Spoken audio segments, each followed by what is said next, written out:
Welcome, welcome, welcome. I would like to welcome you to episode 551 of the Unpopular Podcast. This is the man, the myth, the legend, Jalen Hunter. Here at the Unpopular Podcast, now we ask to agree with me and ask you to hear me out. Wrestling has been a topic on this podcast last few weeks due to John Cena. And when you talk about wrestling, and I even said this when we had the conversation about John Cena, there is always going to be a group of people that is never going to be able to watch or, let's say, take wrestling seriously because they know it's quote unquote scripted. And when you hear the word scripted, for a lot of people, that automatically means fake. Doesn't mean that it is fake, but for those people that hear the word scripted, they automatically think fake. Understandably so, but that is what you're always going to have. Not everyone, but there is always going to be a sector of people. I kind of put the Jake Paul fights in the same category as wrestling. Not in the sense, I'm not going to call it fake. I'm not going to disrespect Jake Paul, whether, my feelings towards him and his is set that aside, which now I really think about it, I don't have an issue. I don't really care about him, but I'm not going to say that what he does is fake. I'm not going to say that his fights are fake. I'm not going to say that he's not a real fighter. When you work out as much as they do, when you put your body through as much as they do, same thing as wrestling, I'm never going to call them fake. Scripted, yes. We all know that wrestling is scripted. I mean, there's behind the scenes. Now wrestling, from what I've gathered, now wrestling does a whole behind the scenes thing where they see how decisions are made. It's more time now that I believe, the curtain has always been unveiled for wrestling, right? I believe now that they're leaning into it. We know that this is what you cook up. For the longest, it's been difficult to explain. It's been difficult to defend Jake Paul's fights because he would fight people that don't have really any boxing background. He'd fight old retired basketball players. He'd fight old retired MMA. And for people that don't know, MMA is much different from boxing. The two times that you can say he fought a quote unquote legitimate fighter was against, I believe it was Tyson Fury's brother. I don't remember. It might be Tyson Fury, his brother. And on Saturday when he went up against, or Friday when he went up against Anthony Joshua. And there's no coincidence that both of those times he lost.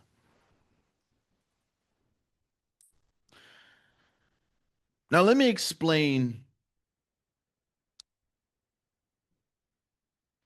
why I know that a lot of this is scripted.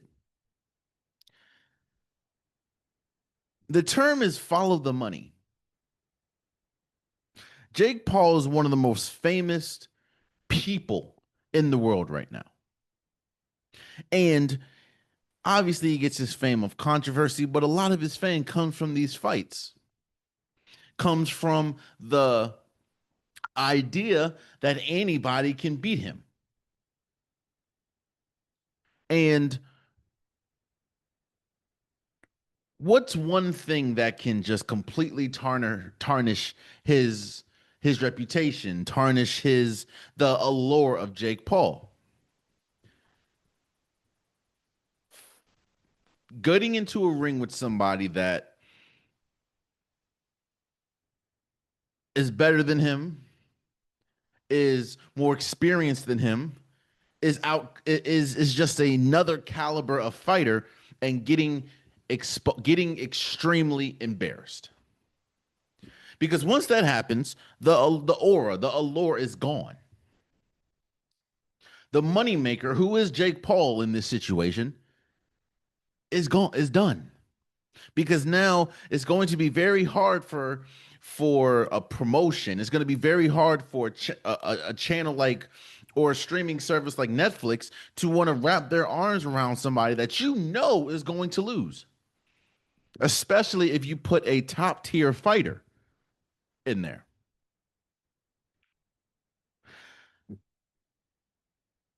And what was very interesting is I was curious of how this Anthony Joshua fight was going to go. Because I know when in football the phrase is any given Sunday. Any team can win on any given Sunday, which is true, but that's not usually the case in boxing. Every single advantage in this fight went to Anthony Joshua. He was the more experienced fighter. He was the bigger fighter. He was the taller fighter. He was the stronger fighter. He had more feats than Jake Paul. So I was curious in seeing how are they going to play this? Because everything was banking on Anthony Joshua. Let me say it like this. Let me say it like this. Let me say it like this. When you talk about who had more to gain and who had more to lose, Anthony Joshua had everything to lose if he would have lost this fight. Jake Paul necessarily wouldn't have everything to lose, but the way in which he would have won or lost this fight could have changed the way that you viewed Jake Paul. So I was very curious because going into it, I'm like, there's no way in heaven or hell Jake Paul has a shot.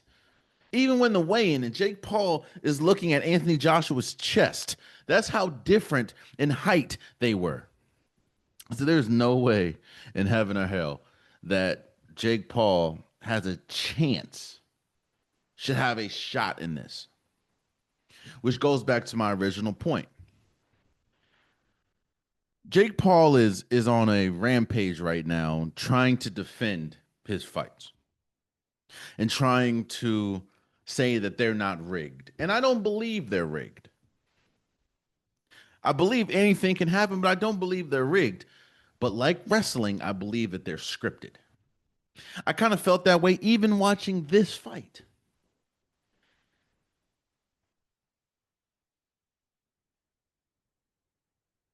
This fight got to, I believe, round 6 when Anthony Joshua then essentially knocked Jake Paul out. But throughout the entire fight, you can tell the difference between a legit fighter and somebody that maybe aspires to be a legit fighter. Jake Paul was gassed early. He continuously was knocked down or continuously fell to his knees and was clinching on the leg of Anthony Joshua at least 5 or 6 times before that 6th round. It was just, you can tell it was a different class. And that is how I knew right there, oh, this is scripted. I'm not saying it's rigged. I'm not saying it's fake. This is scripted. I believe the script was, yo,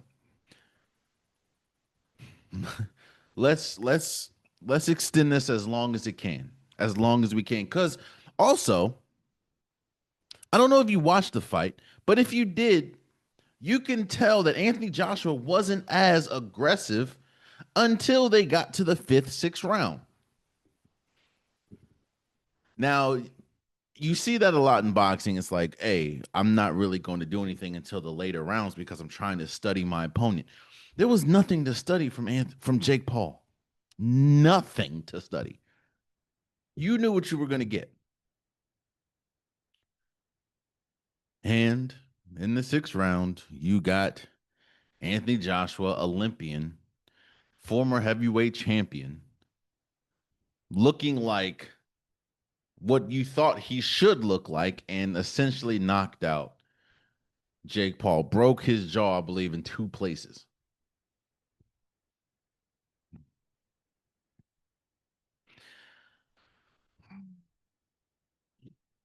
Again, congratulations to both Jake Paul and Anthony Joshua for putting on a successful event. Both of them walked away with millions. Um, it was interesting to see just the collective celebration and collective praise, uh, seeing a Jake Paul loss. There's a lot of people that have animal. There's a lot of people that don't really like Jake Paul, and understandably so. Some of the antics, some of the things that he does, rubs people the wrong way. I get it, and you also saw a lot of people understand how important it was for Anthony Joshua to win. Not important in the sense of Anthony Joshua needed this fight, no, but I believe that this would have done irreparable damage to the just the state of boxing if you had someone like Jake Paul who hasn't really proven himself in a sense of the two times he fought a legit fighter, quote unquote, he lost. And having him win against a Olympian, former heavyweight champion, someone that just fought a couple months ago, that would be detrimental to the state of boxing, because right now boxing is in a tough place, and it's been in a tough place for a minute. But with the whole Terrence Crawford uh retirement, not really knowing who's going to be the face of boxing, you don't, they try.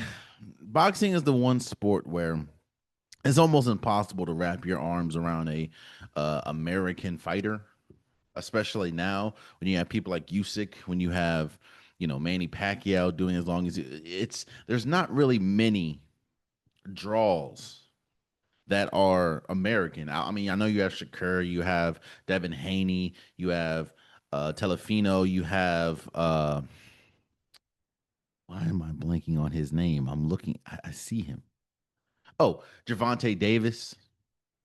But outside of Javante, there's not much draw there. There's not much, there's no Terrence Crawfords. So boxing is in a weird place. If Anthony Joshua would have lost this fight, and again, you're going to hear the any given Sunday crowd. No, it is not. Not in fighting. There's no way that I can step into the ring. I don't care how. There's no way I can step into, even if I'm bigger. There's no way I can step into the ring with, let's say, Javante Davis. Not a chance in heaven or hell that I could beat him.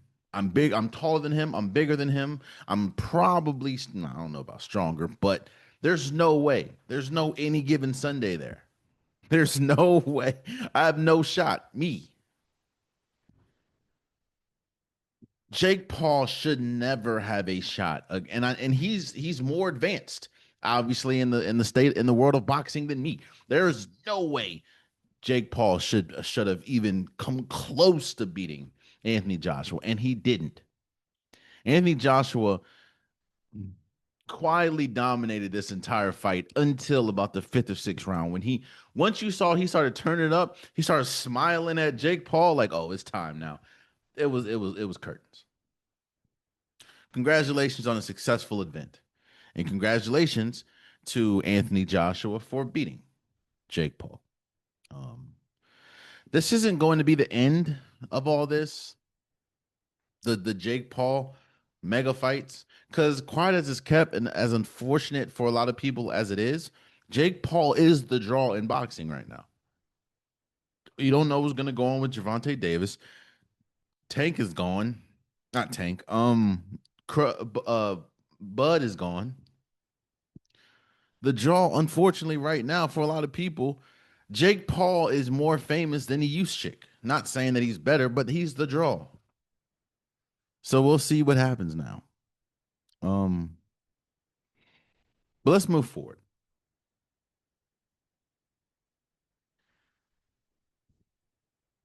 You can hear something, you can feel something, but it's never going to be as impactful unless you experience it. It's never going to be as impactful as you seeing it.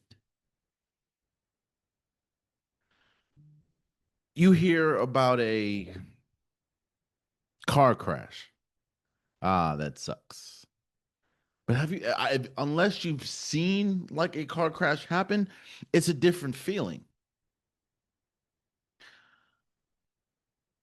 The conversation and the debate was no, the group of five should be able to make it to the playoffs. They should. They should. They played a schedule just like, the Power Five has. And they should be able to compete any given Sunday, any given Saturday. They should be able to compete for a national championship just like any other team. And there was a lot of people, a lot of angry people that a team like Vanderbilt didn't make it, a team like Notre Dame didn't make it, a team like USC or BYU. And those people, their conversation and their talking point was, well,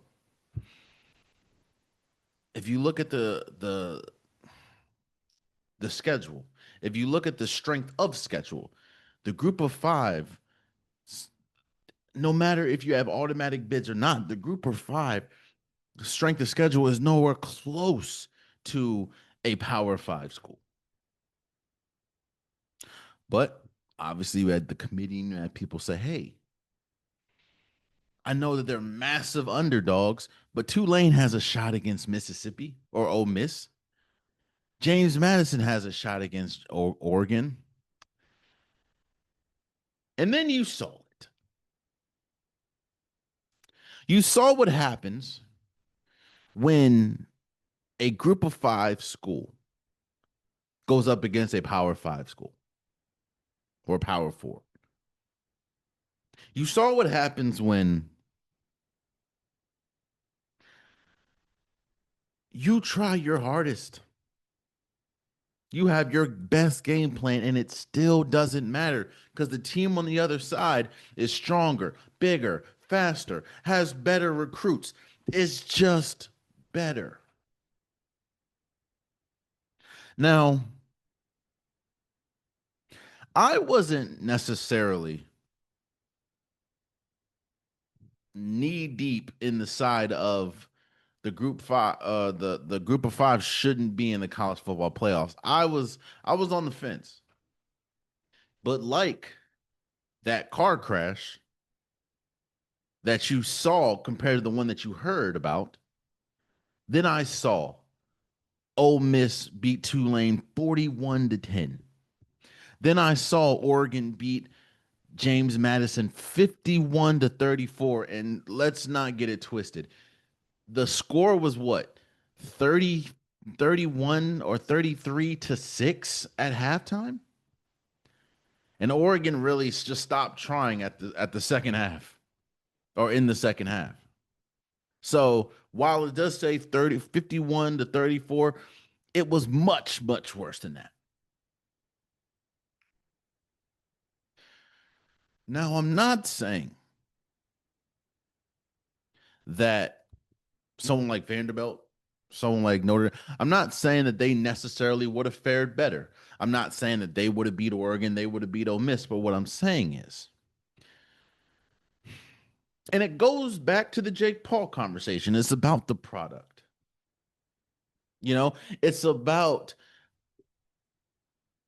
as much as you don't want, as much as it's not one, you don't want to admit it. This is about money. The college football playoffs is about money. There's a reason why it went from 2 to 4 to 12, and more than likely it's going to go to 16 because there's more money that can be made. But when you look and what you essentially did was Ole Miss, who essentially didn't have a coach, and Oregon had first round bids because there was no shot. it was quickly that you knew, oh, like it was early in them games. Oh, Oregon for a split second, or like majority of the first half. Do you know that they were averaging like 17 yards a play? Do you know that their longest scoring drive in the first quarter was 5 plays? Did you know that their shortest scoring drive was 3 plays? Oregon dominated James Madison. And the worst part about it is James Madison was one of the best group of 5 schools they had to offer. And, and Tulane was better than James Madison, and they did 41-10.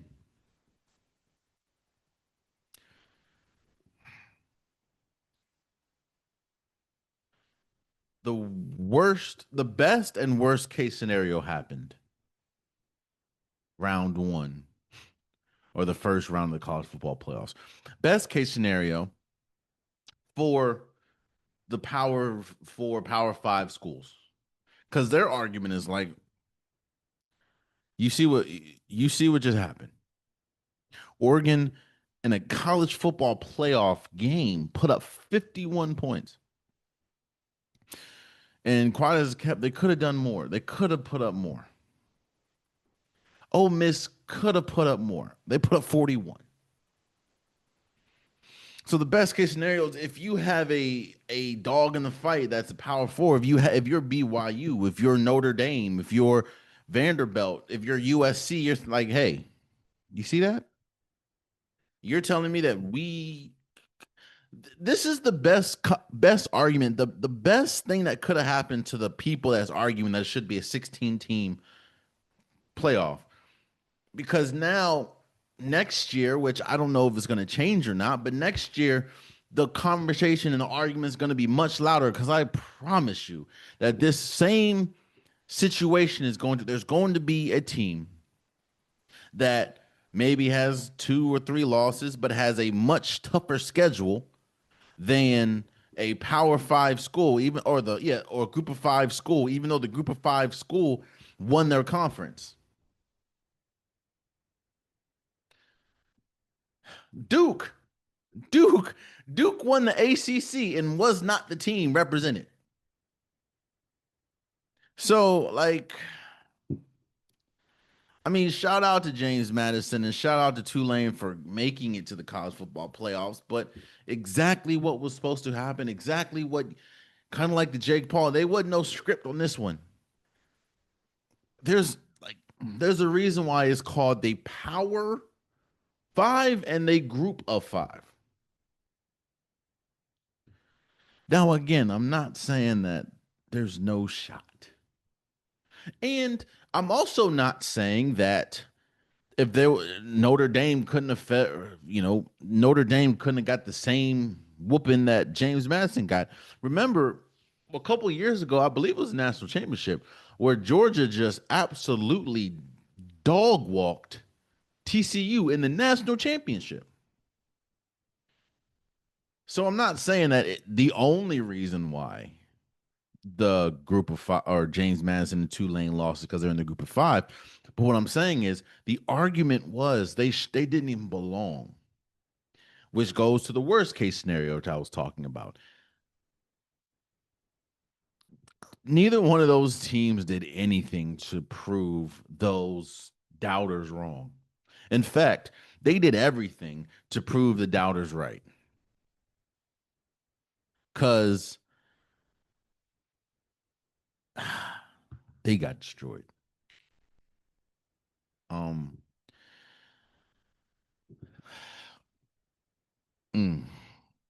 And we had 2 other good games. Alabama overcame a 17-point deficit to beat Oklahoma. I didn't realize Oklahoma has never won in the college football playoffs in that format, whether it was 4 or 12. They've never won. Hate to see it. And Texas A&M and Miami probably had the most boring game ever, but it kind of turned up at the end. Miami beat Texas A&M. Bro, I didn't realize just how many and how poor of a decision maker the Texas A&M quarterback is at times. So, but now we're here, man. Now we're at the quarterfinals. Oregon against Texas Tech, which is going to be a much better game. Alabama at Indiana, Ole Miss at Georgia, and Miami at Ohio State. I think again, I say this with all respect. Congrats! Shout out to James Madison. Shout out to Tulane. You guys had an incredible season, but you did not do yourself nor the group of five any favors in dispelling the notion that y'all should not be in the college football playoffs. There was already a mounting conversation against you guys. Strength of schedule, recruiting, wins. And now that you and now this, in my opinion, I'm not going to say the nail in the coffin because again, I believe we can have this same issue next year. But yeah, that was the worst case scenario for the group of five. Shout out to Oregon, shout out to Ole Miss, but they boy, I can't, and that's the thing.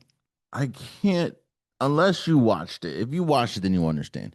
I can't explain to you guys how bad Oregon beat James Madison because that score, 51-34, doesn't look terrible. It looks bad, but it doesn't look terrible. Oregon gave up, like, not gave up. Oregon stopped trying after like 10 minutes left in the game. Like, man, because like, they were up by so much. We'll see though. Let's move over to the NFL. And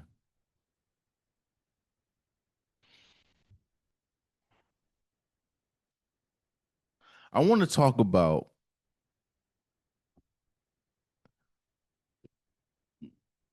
the New England Patriots beating the Baltimore Ravens 28-24. And this whole conversation, in my opinion, is centered around one person. Shout out to the Patriots. They did what they were supposed to do. They were the underdogs going into it, and they came out with a win. They went into Baltimore and left with a win. Now, essentially putting Baltimore's season on life support. You need a very bad Cleveland Browns team to beat a Steelers team, which we're going to talk about in a second. But this centers around John Harbaugh.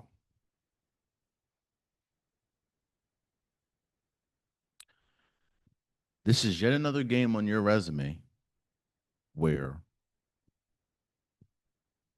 you had a double digit lead. It was 24 to 7. No, 24 to 13, I believe. You had a double digit lead going into the fourth. Leave it. I think that's 11 and since like 2020 or something that you've had a double digit lead going to the fourth quarter and lost that game. This is yet another game where the path to winning the game was clear. It was so clear that you had people on social media, you had the commentators at the game. Chris Collinsworth was saying it. It was clear the path of winning. And you did not take it. In fact, I'm not going to go as far as to say it's quote unquote sabotage, but what you did not. And what was the it put your team at such a disadvantage. Obviously, they lost. Lamar Jackson goes out. with a back contusion. Can't play the rest of the game. I think he went out the first quarter or the second quarter, one of them two. But he was 7 for 10 for 101 yards. He was dealing. I wholeheartedly believe that if Lamar Jackson kept playing, they would have won the game. Actually, you know what? I don't know that because Tyler Huntley came in the game and he played really good. He played well enough to ensure that the Baltimore Ravens won.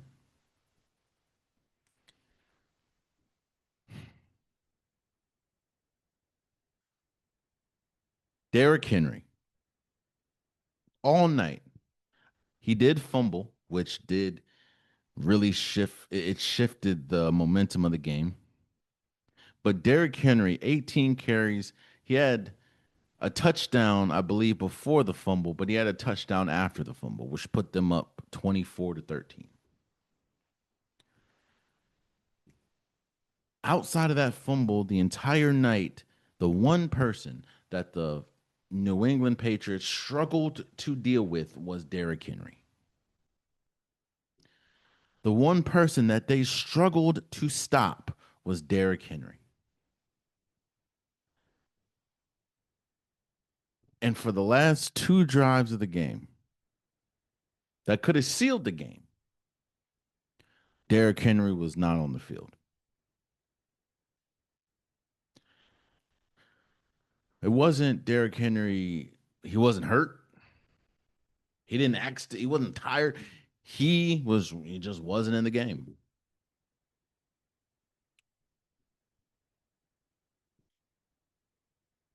Which then, and again, I said Tyler Huntley played pretty well. Hit Zay Flowers, and I saw it happen. I saw it happen before it happened. Zay Flowers, though, what he usually does, instead of going north and south, he went east and west. He cuts. Then he doesn't cut, but you can see the ball is out. You can see the ball is not protected, and you see a Patriots defender trailing him. And like what Zay Flowers does from time to time, gets hit, fumble, lost, game over. In fact, looking at this, the Patriots scored 15 points in the fourth quarter to the Ravens 7. And there's no shock that 7 points was Derrick Henry.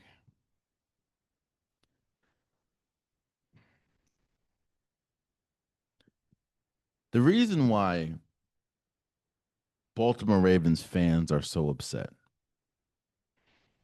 And shout out to Nightcap. Shout out to Shannon Sharp. Shout out to Chad Johnson. Shout out to Cinco. They made an analogy that I think is perfect. Sometimes your voice gets stale in the room.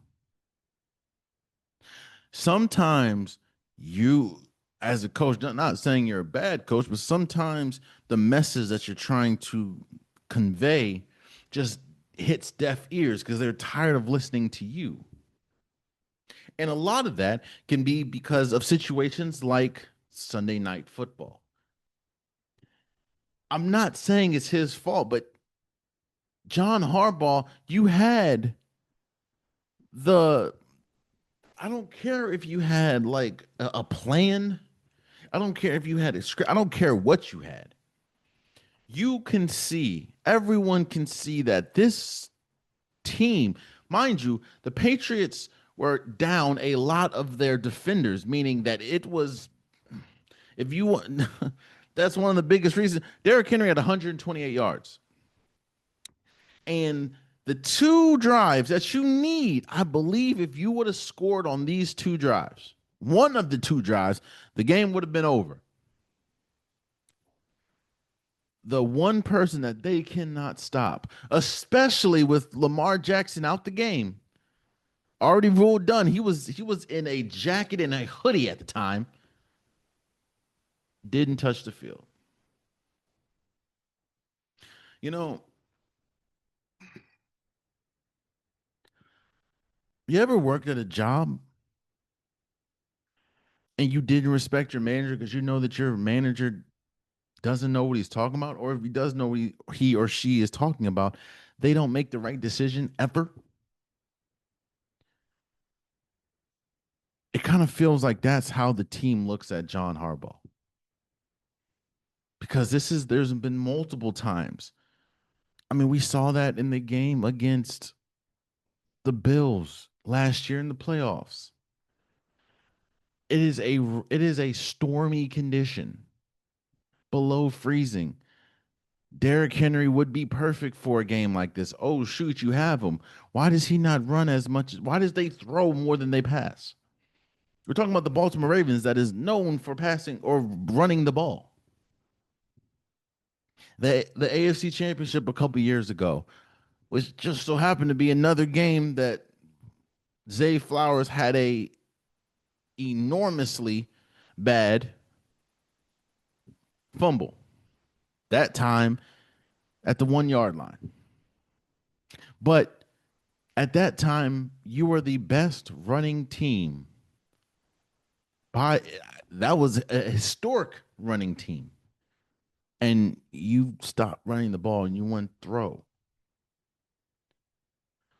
The analogy that Shannon Sharp and Chad Johnson said was more sometimes it's like Mark Jackson was the orchestra. He built the Golden State Warriors. He built the team with Steph. He built the team with Clay, with Draymond Green. He got Andre Iguodala there.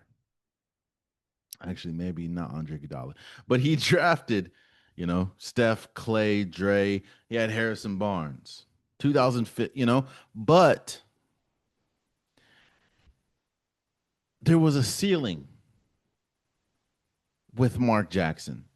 And that ceiling wasn't a super or championship team or championship ceiling until they got Steve Kerr. So while Mark Jackson built the Golden State Warriors, Steve Kerr unleashed.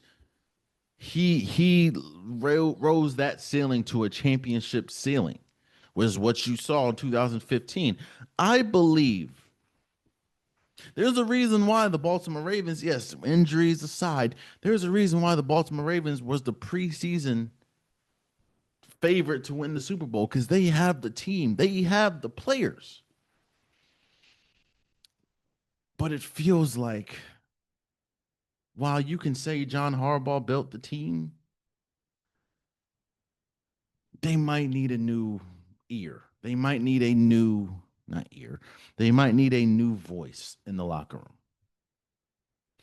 Because there's too many times where it feels like the decisions of the coaches, not the players, the coaches.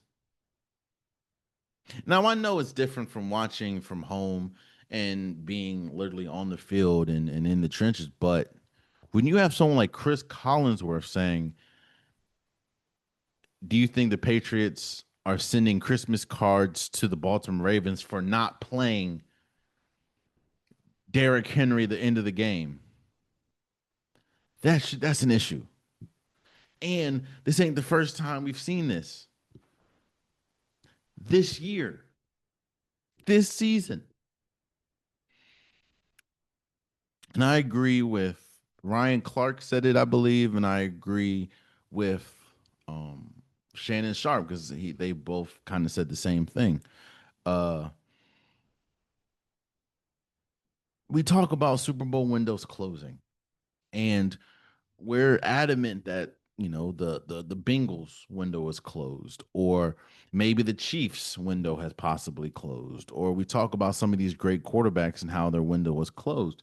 Well, at some point, and we may even be at that point, the Baltimore Ravens are going to be in that conversation too. As great as Lamar Jackson is, he's getting older and the injuries are getting more frequent. I'm not going to call him injury prone, but that's what's happening. Derrick Henry's only getting older. This team is only getting older. Not to, I didn't even mention the fact that they got torched on defense. Yo, Stephon Diggs had 138 yards, by far his best game of the season. Drake May threw for 380 yards. The defense got Marlon Humphreys ain't young no more. Roquan Smith ain't young no more. At some point, we can't keep saying, "Oh, maybe next year, maybe next year." No, and we'll talk about it, but we'll talk about it. But teams are getting better. The Broncos are getting better. The Jaguars are getting better. The Patriots are getting better, and they're younger. And what was more disappointing because, and we're literally gonna talk about that next the game next, but the Ravens knew that they knew the outcome of the Steelers and Lions game, so they knew they had to win this game. So why not? I don't know if you were trying to rest. Like I don't.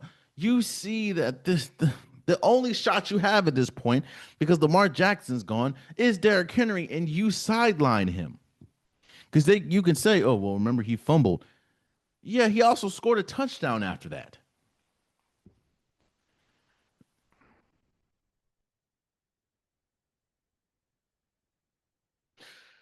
Um, the Ravens season essentially on life support. And to be completely honest, I have absolutely no faith in the Browns beating the Steelers. And honestly, I don't know if Lamar Jackson is going to be able to play against the Green Bay Packers. We'll see. But I don't know if they'll win that game. So, and there I have absolutely no faith. Even if they find a way, if the Browns win, Ravens win, and then the Ravens win out and actually make the playoffs, there's nothing in me that feels like this team now is a Super Bowl caliber team. Mind you, again, this is the team that was a preseason favorite. I just, I've said this multiple times before, but this is yet another example of what I mean when I say that I think John Harbaugh has taken this team as far as he can take them. I don't think the Super Bowl window was closed with this team, but I do think it's closed with John Harbaugh and this coaching staff leading the way. Again, I'm not saying that. I believe if John Harbaugh was to get fired or to move on, he'd get a coaching job like that. But there's been multiple times over the last few years that Lamar Jackson gets all the blame, most of the blame, but a lot of it is the coaching staff that did not put their team into position in certain moments to win. This was a clear example of that. Well, congratulations to the New England Patriots for beating the Baltimore Ravens. I talked about the Steelers game. The Steelers beat the Detroit Lions 29-24.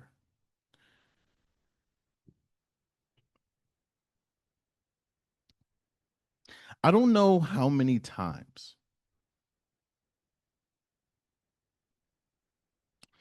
Let me see how I can phrase this. Um there are times where Super Bowl windows close, and it's not necessarily the fault of anybody outside of just injuries. this Detroit Lions team, it feels like injuries year after year after year is what slams the Super Bowl window door shut.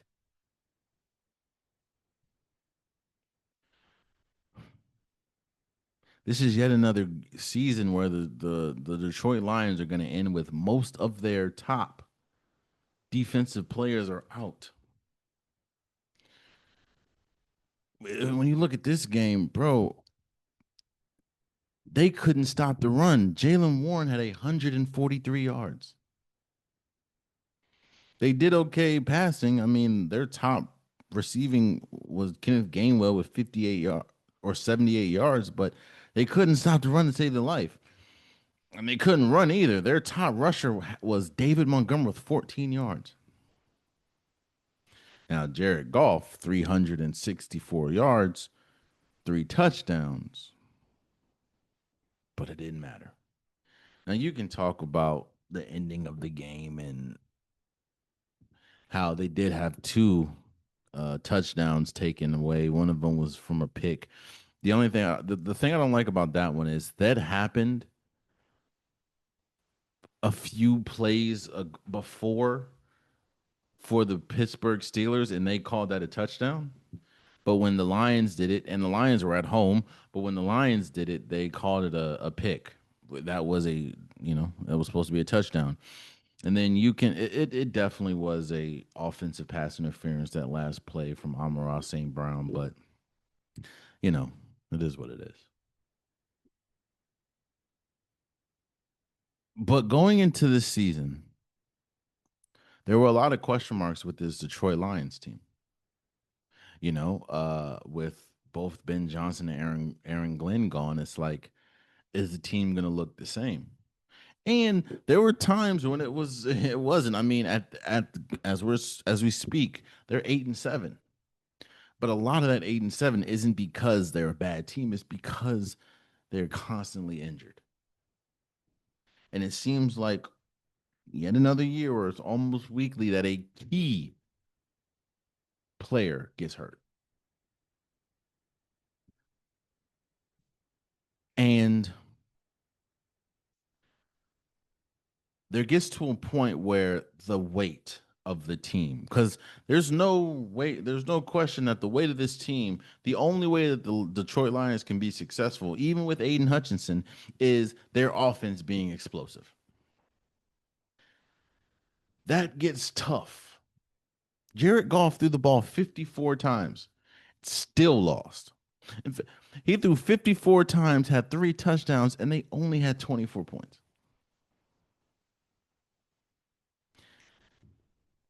It's tough, especially when you. That's kind of, and we'll talk about it a little bit later, but that's kind of what Joe Burrow and the Bengals have been dealing with. When the offense is the only positive, like, that's a lot of pressure on one side of the ball. Knowing that every single time you get on the field, it's probably coming behind a score. Or that in key situations, the defense can't get a stop, or one side of the ball can't do their job. Not because the defense sucks, it's because injuries, bro. And like I just said with the Baltimore Ravens, at some point, we're going to have a conversation about if and when the Super Bowl window was closed for Lamar Jackson and this Ravens team. I think the Super Bowl window was closed just because they continuously deal with injuries for the Detroit Lions. Now, DK Metcalf.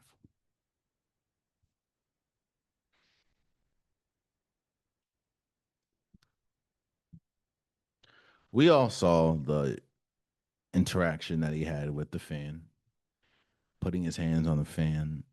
He said that the fan was spewing racial slurs at him, and he just couldn't take it anymore. Um, I am not condoning what the fan has done or what the fan did. Um, I believe just because you pay however much money you pay to have close seats or season tickets doesn't mean that it gives you the right to just spew hate and spew racial rhetoric at anyone. Um, I think that DK Metcalf was well in his right to defend himself to a point. Because once you start putting your hands on it on somebody, that's when it's like, all right, brother. Which he suspended 2 games now. It was going to cost him like 550K or something like that. Now he's going to appeal it, but if he does get suspended, that's their top. Even though Kenneth Gainwell does get a lot of reps, that's their top receiver in 2 very important games. At least one next week. Um, I understand completely when you feel like you have to defend yourself, especially when when someone is spewing racial from what he said. Because the dude said he didn't say it, but what does DK Metcalf have to lie about? Uh, just can't be putting your hands on people. That's it. But I do completely understand that just because you pay as much as you pay doesn't give you the right to say what you got, whatever. So, congratulations to the Pittsburgh Steelers for beating the Detroit Lions 29-24.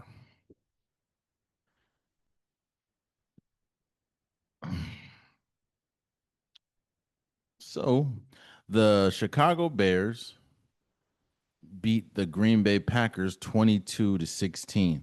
Again, I feel like a lot of this is the pairing of Ben Johnson and Caleb Williams has been great, but I feel like Ben Johnson is doing the heavy lifting. Some of these schemes is incredible. Now, Jordan Love did go out. Wasn't I don't remember. I don't know exactly what the injury is, but Jordan Love didn't go out. Did go out, and Malik Willis played okay. But it goes back to when you don't have that when the offense isn't playing well, which it wasn't. They don't have a defensive. They don't have that defensive stopper. Xavier McKinney isn't really that anymore. As we saw, I believe DJ Moore had the game-winning catch on him in overtime. Yeah, the Chicago Bears are. There's a good chance Chicago gets the number one overall seed in the East or in the North NFC. That's crazy, but you know that's yo. There's a there was a good shot that 3 teams out of the NFC North was going to be in the playoffs. I don't know after this week. I don't know if that's going to be the case anymore. We'll see, but yeah, congratulations to the Bears. And I don't think there is anybody hotter right now as far as playing well than Trevor Lawrence and the Jacksonville Jaguars beating the Denver Broncos, the number one overall seed at this point, Denver Broncos 34-20. Trevor Lawrence, I think he got sacked 4 or 5 times and still 23 for 36, 3 touchdowns, 279 yards. He was hooping, bro. Like this is the second or third game in a row where Trevor Lawrence is going crazy. Again, if Trevor Lawrence played like this majority of the season, he would be in the MVP conversation. That's how good he's been playing. Um, Jacksonville has a shot to advance in the playoffs now. And depending on how these next 2 weeks go, they have a shot of being the number. I never thought I would say that, but they have a shot of being the number one seed in the AFC after losing Travis Etienne, I just thought it was the season was essentially over. I was wrong. They've been hooping. Trevor Lawrence has been hooping. Uh yeah, he's been and Joe and Bo Nix had a good game too. 28 for 47, 352 yards, one touchdown, one interception. He played really well. But Trevor Lawrence right now, if there was like a 3 week MVP, he would be the 3 week MVP. That's just that. So shout out to the Jacksonville Jaguars for beating the Denver Broncos 34-20. The Buffalo Bills beat the Cleveland Browns, the 3-12 Cleveland Browns, might add. I have to add that because this is the team that the Baltimore Ravens has to depend on next week. Beat them 23-20. Now, Josh Allen didn't play well. Shadur Sanders played okay. I mean, he had two interceptions, one of which actually, I think both of them were. One of which was tipped at the line, but uh, James Cook, 16 carries for 117 yards and two touchdowns. This was a James Cook game, man. And I don't. Here's my thing, bro. I think this is going to be the best shot for Josh Allen to win a Super Bowl, seeing as though, the top quarterbacks more than likely won't be in it. I know two out of three aren't in it. And but this defense ain't that good. And this team, now I'm not shooting him bail. Josh Allen, he should win it. I'm not saying, oh, the team. No, Josh Allen needs to play well, and if he plays well, they have a shot. If James Cook plays well, they have a shot. But I don't know. They when you play up against it, to go up against a team that is defensive heavy, they struggle, and that's what the Cleveland Browns are. So damn, they're 2-6 at home. They're 3-12. Mm, mm, mm. Well, congratulations to the Bills. Shadur Sanders is about to have to go up against. Uh, uh, uh.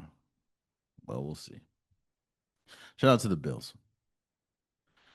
Let's get this moving. The Eagles beat the Washington Commanders 29-18.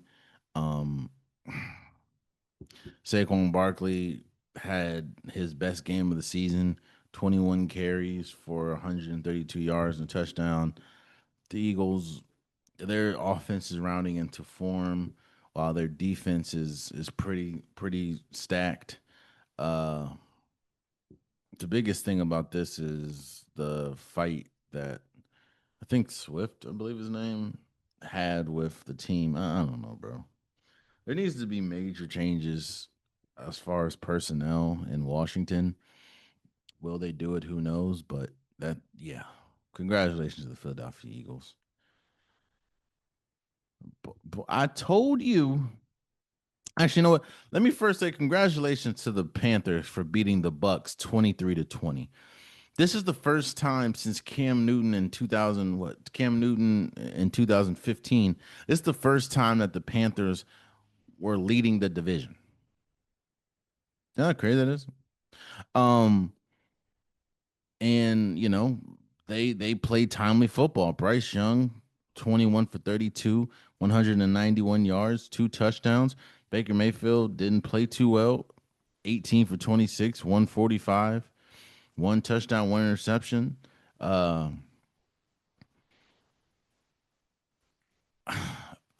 Look, yeah, I'm going to say that this season for the Bucs was derailed by injury, but okay, oh well. That's just what it is. You still have to go out and play, and they have not played well at all, really. Um, yeah, like it's just that's just how it is. And the Bucks are more obviously they can still win it, and as far as win the division, we'll see what happens. But they lost, so and as much as you can blame injuries, it's yet another year where the Bucks probably won't they may not make the playoffs. Who knows? Congratulations to the Panthers. I mean, this is a big win for them. Who would have thought the Panthers, not even Panthers fans, thought that they would be leading the division at week 16, you know? So shout out to the Panthers for beating the Bucs 23-20. Look, if you have any, if there's still any hope in you that like in the Cowboys, first of all, the Cowboys playoffs with Philadelphia beating Washington and the Cowboys losing, their playoff hopes is done. The Chargers beat the Cowboys 34-17.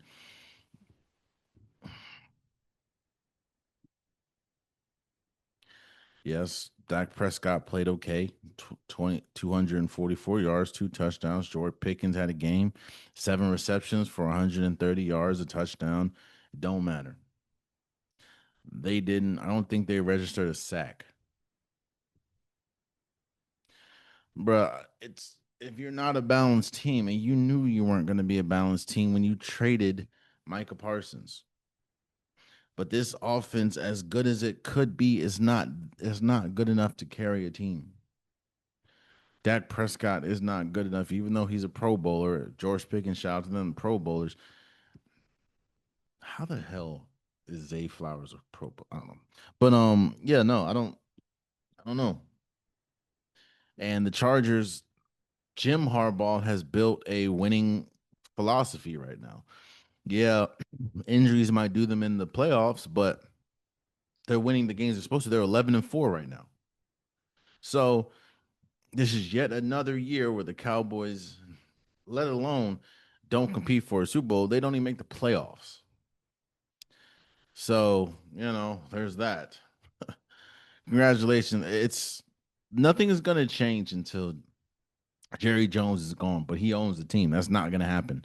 So, you know, shout out to the Chargers, 34-17. Cincinnati Bengals beat the Everlist, man. They beat the they beat the Dolphins 45-24. Quinn Ewers, there's a lot going on with the Dolphins, bro. The Dolphins aren't good. I think they're cleaning house. Two is gonna be gone. I think what's his name? Mike McDaniel is gonna be gone. It's just they're just cleaning house, and that was probably tough for Bengals fans to watch because as good as again, this is another year where the team could have been good if it wasn't for defense and injuries. But Joe Burrow, 4 touchdowns, 309 yards. Like Jamar Chase, 109, 109 rushing or passing yards. T. Higgins catching touchdowns left and right. So yeah, man, it's tough. Congratulations to the Bengals.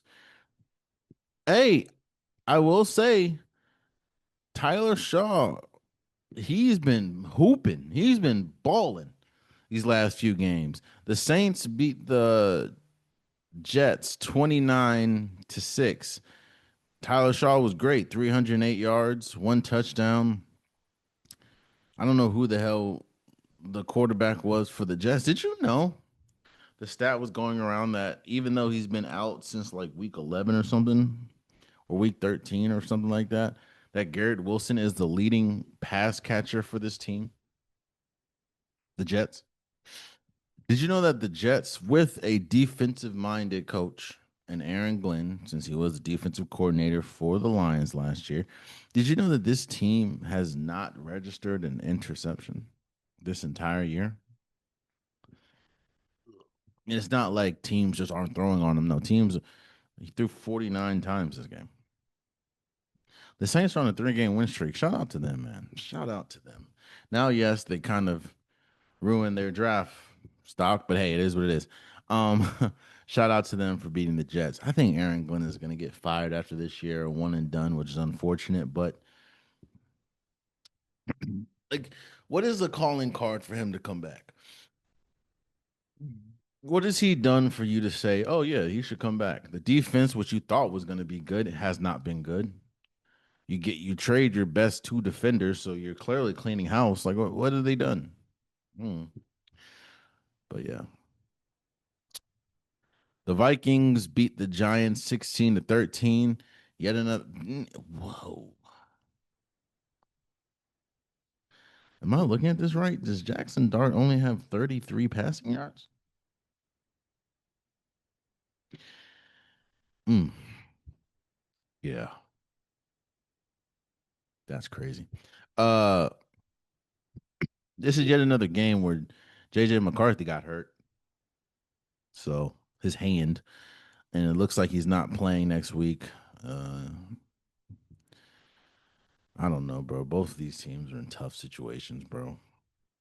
But yeah, it's like they keep winning, I guess, but there's gonna be some tough decisions that has to be made about the Vikings this offseason. Nothing, and it's all about player personnel. So, but congratulations and we're starting to realize Jackson Dart, that whole the rust, I mean the gold that was on him is kind of coming off. He doesn't look good at all.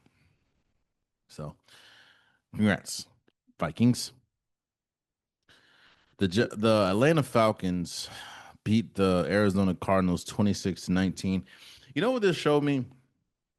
I kind of feel like, unfortunate as it is, I kind of feel like Raheem Morris, the head coach for the Falcons, I think he's going to be gone because when you look at these games, this team is way too talented.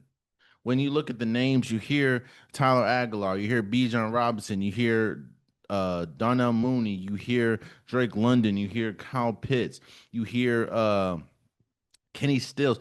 This team, oh no, Jesse Bates, I'm sorry. This team is way too talented to not be competing for a Super Bowl.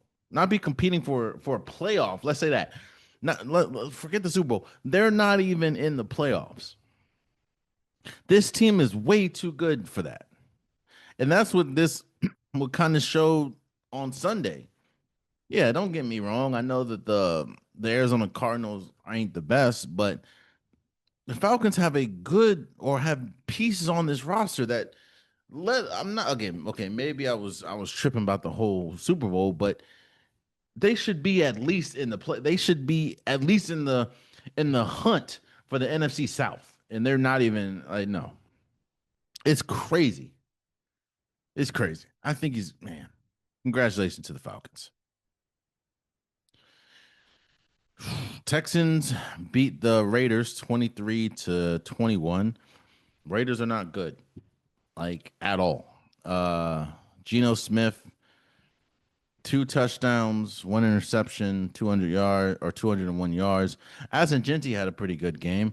He had 128 passing yards and receiving rushing yards. I'm sorry, and 60 receiving yards. He had two touchdowns on the day, so that's 188 yards. So he was good, but it did matter. Um, it's hard for me to see an avenue where both Geno Smith and Pete Carroll are on this team next year. I'm not even going to say on the team. Geno Smith can. I don't see Pete Carroll being on this team, but Geno Smith, I don't see how you can be a starter next year. This team's not good. Mac, I mean, I know he hasn't come out and say it, but Max Crosby is crying for help. It's just a lot. Um, and the Texans got another win. Their defense is really good. Had a pick six, if I'm not mistaken. Derek Stingley. So shout out to them.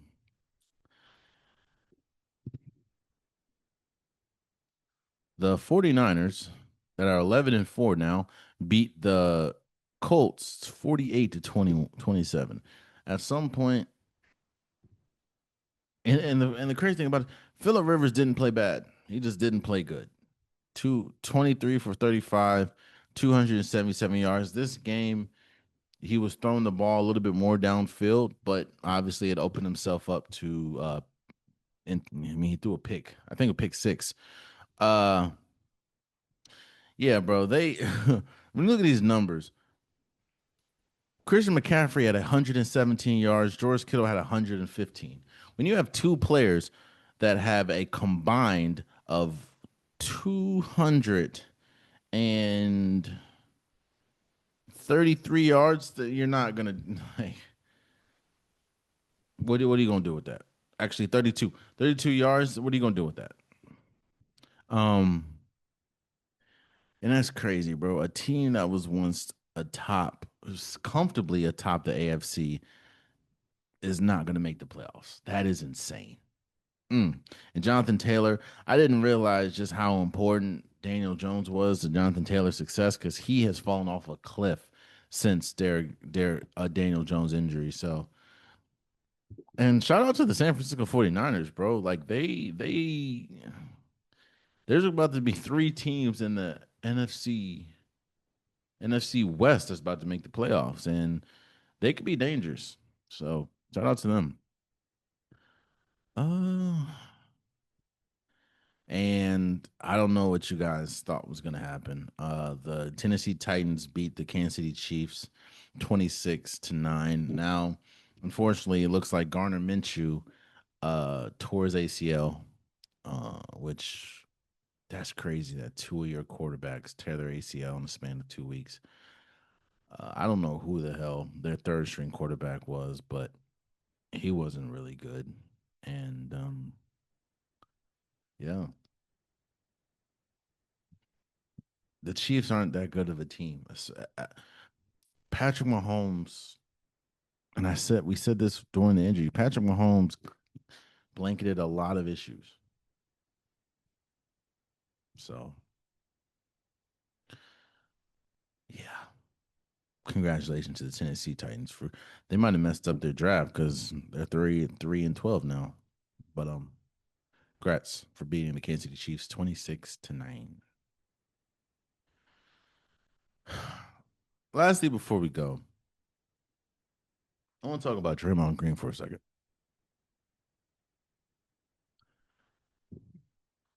Draymond Green had a confrontation with Steve Kerr. Uh, and it got so heated that Draymond Green left the bench. I believe uh, it was like 15, 20 minutes left in the game, and he never came back.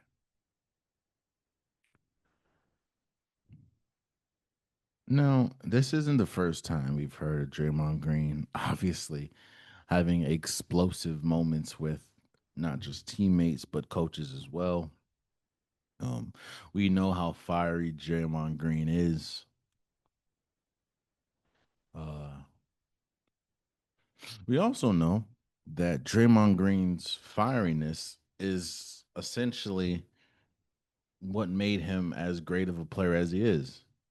As much as people don't like Draymond Green, or as much people want to, kill Draymond Green is one of the best defenders the league has seen in this generation.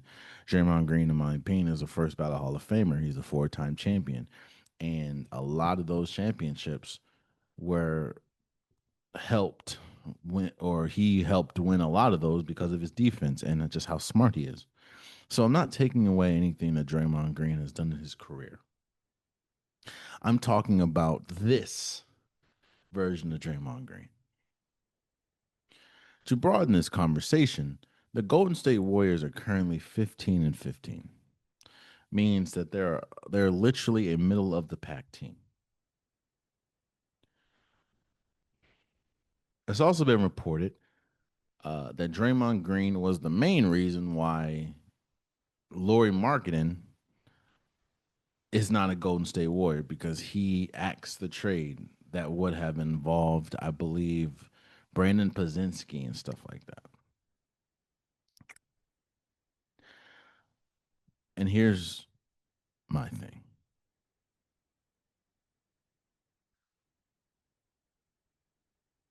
There gets to a point you're clearly not really winning with Draymond Green, like Draymond Green isn't helping you do much of anything right now. You're a middle of the pack team. You can't keep dealing with there's a lot of turmoil in Golden State right now, whether that's with Draymond Green, whether that's Jonathan Kuminga. You just can't keep dealing with this as a team, especially if that player, we say this all the time, a team can put up with a lot if there's winning involved. If there's no winning, a team ain't going to put up with a lot of all of this. And right now, Golden State's not winning consistently, especially when you see how good Steph Curry is. Steph Curry is averaging 29 points a game, 28.7, but if you round up, 29 points a game.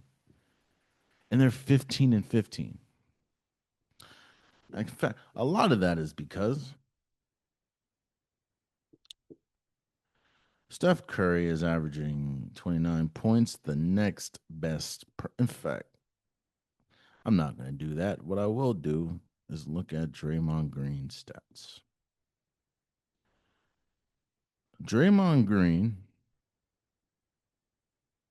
is averaging, mind you, Draymond Green that just left the bench and didn't come back for the next 15, 20 minutes is averaging 8 points a game, 6 rebounds, 5 assists.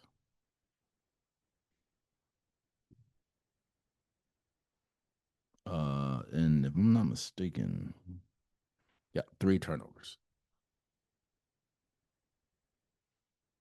At some point, hey, people ain't gonna keep putting up with that, bro. Because your production ain't matching putting up with that. Like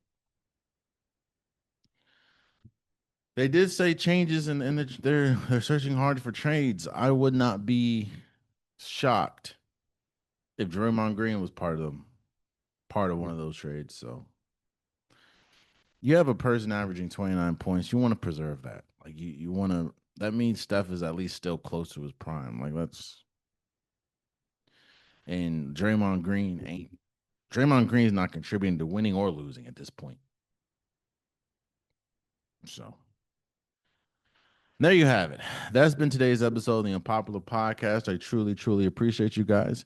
If you want an Unpopular Podcast shirt, hoodie, sweater, long sleeve joggers, the link is in the description below. I have multiple different colors, multiple different designs. Get your Unpopular Podcast merch today. Also, please subscribe to the YouTube channel. I'm trying to get as many subscribers as possible. I appreciate all you guys. If you like the content, tell a friend to tell a friend to tell a friend to subscribe. It means a lot. Same goes with the DSPs, Apple Podcasts, Spotify, SoundCloud, wherever you get the Unpopular Podcast, wherever you like hearing my luscious voice. Please follow, subscribe, rate, comment. It means so much to me, and I'm trying to grow the podcast unilaterally, so I need everyone's help. I appreciate you guys. For my socials, Instagram, TikTok, Facebook, I post pretty much daily, whether that's reels, stories. That's probably the quickest way to get to me. Just keep it respectful. I don't mind debating. I don't mind going back and forth in the comments. It just means that you're listening to me and that you have an opinion. Both I appreciate. So please, please follow the socials. Happy holidays to everybody. I hope you guys have a great holiday. I hope if you don't celebrate the holidays, I hope you have a great day. I hope you have a great ending to this year. Until next time, much love.